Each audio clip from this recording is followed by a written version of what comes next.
वळूयात पुढील बातमीकडे। केडीएमसी मधलं 65 अनधिकृत इमारती प्रकरण। पेट्रोलच्या बाटल्या घेऊन महिला रस्त्यावर उतरल्याय। समर्थ कॉम्प्लेक्सवर होणारी कारवाई तुर्तास स्थगित करण्यात आली आहे। पालिकेने कारवाई केली तर स्वतःला जाळून घेऊ असा इशारा या रहिवाशी महिलांनी दिलेला आहे आणि त्यामुळे ही तात्पुरती कारवाई स्थगित करण्यात आलेली आहे। 65 बिल्डिंग वाचल्याच पाहिजे असे फलक घेत महिला रस्त्यावर उतरल्या। जे काही नियम पाहिजे, जे काही कागदपत्र पाहिजे, सगळं काही बघून मी हे घर घेतलं आहे।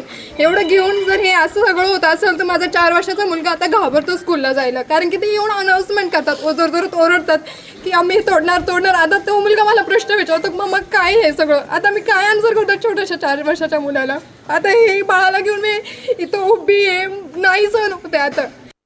आमच्या जर बिल्डिंगवरती एक पण हातोडा पडला किंवा ते कारवाई करायला जर आले तर मी माझ्या आईसोबत, माझी सिरियस आई ICU मधून काल रात्री मी तिला घेऊन, जर का ह्या लोकांनी हातोडा किंवा काही कारवाई करायची प्रयत्न केली तर मी पेट्रोल टाकून माझ्या पुरा परिवाराला जाळून टाकेल। जोपर्यंत माझं इथं रक्त सांडत नाही मी बिल्डिंगला एक हातोडा पडून देणार नाही। माझी सरकारला विनंती। तुमचं लोन आहे का काय सांगा? माझं 22 लाखाचं लोन आहे, 4 लाखचं मी डाऊन पेमेंट केलेलं आहे आणि SBI बँकेकडनं माझं लोन झालेलं आहे रीतसर।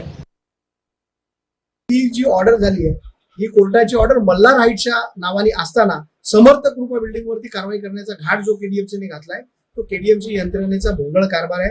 कारण माझ्याकडे ती ऑर्डर आहे, कोर्टाची ऑर्डर मल्हार हाईट्स या बिल्डिंगच्या नावाने असताना केडीएमसीने समर्थ कृपा बिल्डिंगवर कारवाई करण्याचा घाट का घातला, याच्यामध्ये कोणाला वाचवलं जातंय, कुठल्या बिल्डरला वाचवण्यासाठी हे केलं गेलंय, हे असं माझं म्हणणं आहे। आणि उद्या जर ही कारवाई झाली तर तीव्र आंदोलन शिवसेना उद्धव बाळासाहेब ठाकरे या पक्षाकडनं होईल।